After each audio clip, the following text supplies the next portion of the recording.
Hey friends, hope you're doing well. Hope the morning's treating you well. I do not have my coffee. I left it inside, but I hope you have coffee if you need some. I want to talk today a little bit about songwriting in kind of an abstract sort of way. I spent the week in Nashville. I just got back and I was visiting some friends, doing some interviews, doing some business stuff like that. And I had lunch with my buddy Butch, who's a really wonderful songwriter, talented guy, and we have some good conversations sometimes.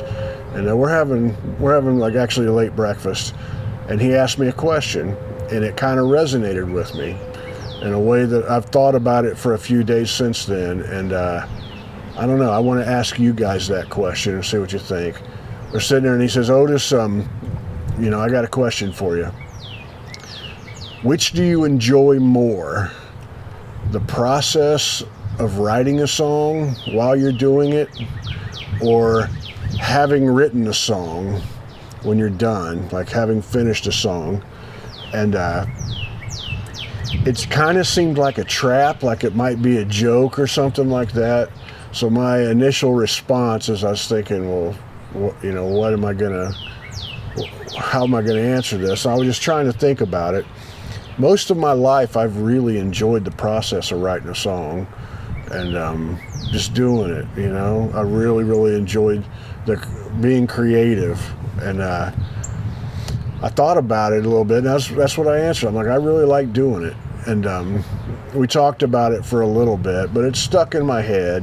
And then when I'm driving back up here, 5-hour drive, I was thinking about it in the car. And I thought, I don't know that my answer was that accurate.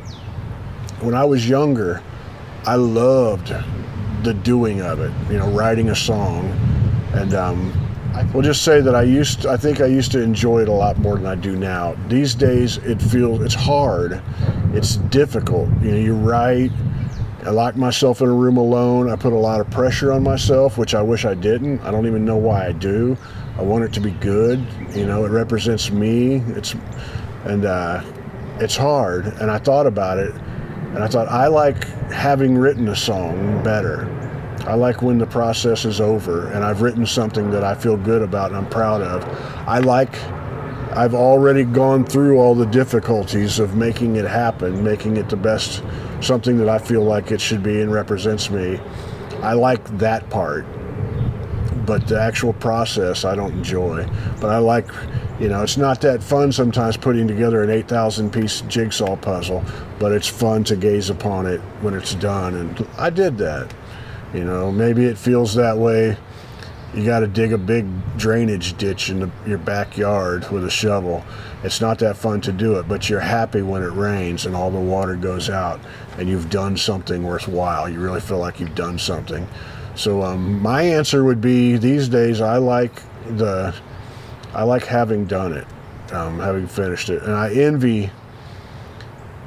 We'll just say that there's a lot of heavy lifting. There's other parts of my life where I will do creative things that are easier, and I enjoy them. Like painting, I really enjoy the process of painting, and I'm not as good at that as I am like writing songs or whatever. But maybe it's because it's newer and fresher for me, but I enjoy the hours and the painting. You get done and you like it or you don't, but it was like, that was a well-spent day, just the doing of it. And I don't know, I'm curious what you guys think about that. What are your opinions personally? Do you enjoy doing it? I think there's a little bit of, I don't know a way to say that, but I'll bet you there's a razor, or some old saying or a proverb or a universal truth that when a person is really young, their idea of what, language is going to fail me here and I apologize, but we'll say what is good or what is greatness, your idea of that. Well, your sphere that you're working in is much smaller because you've only experienced so many things. How many books could you have possibly read when you're 19 years old?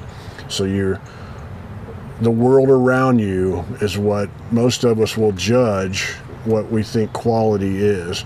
So you take that 19 or 20 year old, 3 decades later, they're 49 or 50. You've experienced so much more, so much more. You have so much more input, and you've hopefully learned so much more, and your idea of what quality is way higher. The problem with that, say you're a guitar player, and you've been playing for about a year, and you're in a band, and it's no big deal to play leads in front of people, and you're doing your dweedlies, and you're 19, and I'm really good, you know, because you don't have this expanded idea of what's possible. But a little later, you've witnessed people doing things at an extremely high level, and you're like, oh my goodness, and you're not as good as that. You realize you're way below that, and it has a stifling effect on people where they don't want to do that thing anymore. You know, I saw a thing at the dog park with my dog that at Wendell that kind of crushed me a little bit. But when he was a puppy, he loved chasing after other dogs, and you know, like bigger dogs or whatever. He'd start playing with them, and they would chase him, and he was really fast, and he would outrun all of them. So there was a safety to playing with them. He could just outrun them if he wanted to, and they would chase after him, and it was fun, and he would outrun. He was the fastest one. And then one day he starts playing with a dog who's bigger than him, and it gets to the point where he runs away. Well, that dog was faster than him, and he couldn't get away from it. And you could see that moment right there where he didn't like doing it anymore. You know, it was kind of scary for him, and it's kind of crushing. I can only imagine if you saw that in your child. And there's probably some kind of it might be some kind of metaphor for creativity in life, and the arts, guitar, I don't know, songwriting. Some of you have probably been in those situations where you got a little bit intimidated early on, and it made you not want to do things. I hope that's not the case, but I'm only saying these things out loud. If you've been through that, man, get out there and take another swing, you know? You don't have to be the fastest dog at the dog park. You can still have fun, and there's a lot more important things than speed, too. But I don't know. What do you guys think? I'm getting way off subject there, but it was something worth talking about to me. I love Kurt Vonnegut, and one of the things I've always loved about Vonnegut is he has he would preach that just doing it is the most important thing. It doesn't matter that you become famous from it or whatever. If it brings you joy, do it. And I love that. That's kind of how I try to live.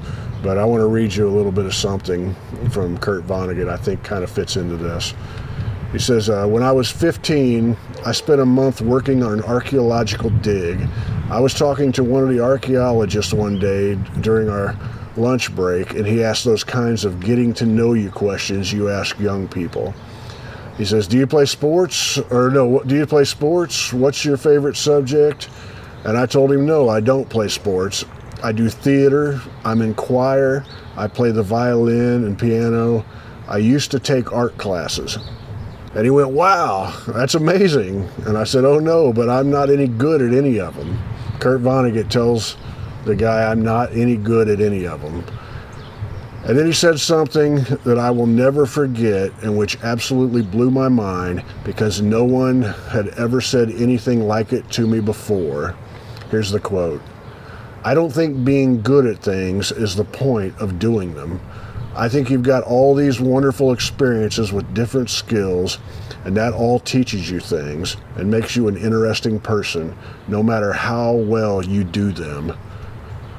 And then that honestly changed my life, says Vonnegut, because I went from being a failure, someone who hadn't been talented enough at anything to excel, to someone who did things because I enjoyed them.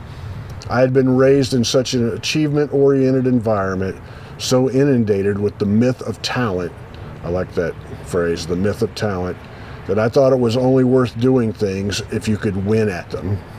That's Kurt Vonnegut. I love the spirit of that. And just tell me any thoughts you have on that whatsoever, leave them down there. And if there's any Vonnegut fans out there, I think this is 2 weeks in a row I've mentioned Kurt Vonnegut on this Saturday address, Indianapolis' own Kurt Vonnegut. And so I will also say this, that when I was in Nashville, I went and visited my buddy Dan Baird. Hey Dan, how you doing? And I left his house, had a nice visit, and I left his house, and I was just driving, and I started turning on the radio, and I just, I'd been doing stuff all day long, and had been checked out. I turned on the radio, I think it was a sports talk station, and people were really, really somber and talking not like sports talk stations talk. I turn it over to another station, and there's a local talk going on, and they're being really somber. There's all these different stations where people are talking about how terrible this is or whatever, but I had no idea what they were talking about. Nobody came out and said what had happened, but it was obvious that something had happened. Something really, really bad had happened. And this went on for like 10 minutes, and I was just kind of like, what in the hell is going on? And as I thought about it, I thought, well, people are probably talking about this on social media, and Amy has probably seen this, and she's probably worried. So I called Amy, and I said, hey, have you heard anything going on in Nashville? And she's like, no. And I said, well, I just want you to know, it's obvious something bad happened, and I don't know what it is, but I want you to know that I'm all right. I'm safe. I'm driving down West End, and whatever it is, I'm fine. I just didn't want her to worry about me, because she's a worrier. And, so I love you. We got off the phone. Actually, she looked it up online and told me what it was. And so I love you, got off the phone. And at that moment, I kind of looked around, and Nashville changes so fast. They keep tearing down everything and putting up these great big buildings and such. And I realized I have no idea where I am. And I just kind of, I'm kind of like looking around, and where the hell? And I see, oh, there's the Parthenon. Okay, I'm trying to get through downtown. It's close to rush hour. I got to get on the other side of the city, over to the east side. And I cut over, and I'm like, oh, wow, the exit ends right here. And I'm kind of looking, I don't know where the hell I'm at. I mean, I really didn't. And I had to cut over to Charlotte. This means nothing to most of you. But I had to cut left again, and I'm just kind of like, where? I realize I'm going in generally the right direction, which I usually don't feel that way in life. But right as I turn, I see the Gold Rush down there, which I later found out is some kind of they built something up and put the facade there. I don't know. But I quickly realized how lost and out of place I was. But just to put a cap on that story, when we first moved to Nashville, whenever I would meet somebody that I hadn't met before, just start talking, and then somebody's name comes up, and, oh, I know that person too. Oh, I know that person. And you realize when you meet somebody, they know every single person that you know.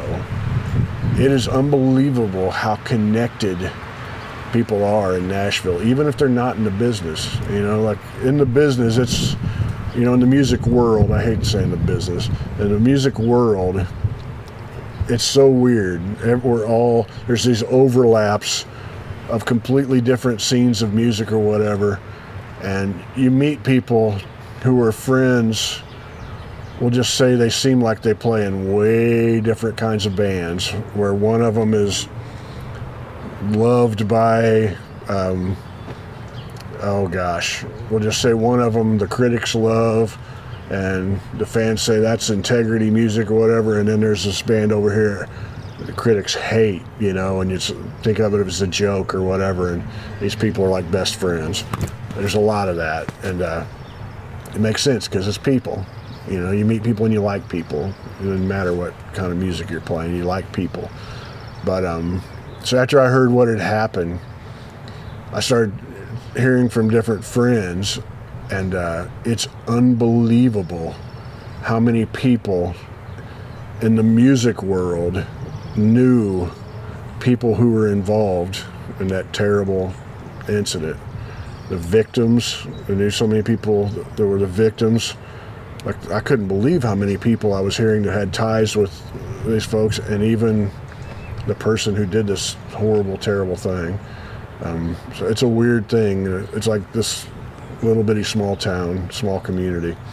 But so I'll just leave it at that. I'm not really sure what to say other than I like for our community to be interconnected that way also, and I think that there's a lot of truth to that.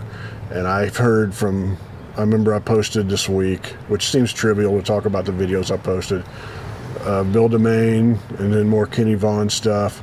And when I'm talking to Kenny, he's saying people are coming up to him at shows saying, hey man, I love that stuff you do with Otis Gibbs sometimes. That's cool. I love that when you do that. That makes these people know that people care and they enjoy it. And I've had people come to me saying, hey, love the Kenny stuff, love the Bill DeMaine stuff. Bill says people on his tours come up and say nice things. You know, that's a beautiful, beautiful thing. And please continue that. And man, if there's any way that you can find a way to spread a little bit more love in the world, I think we'll all be better off for it. And I'll do what I can. I'll leave it at that. Much love to y'all.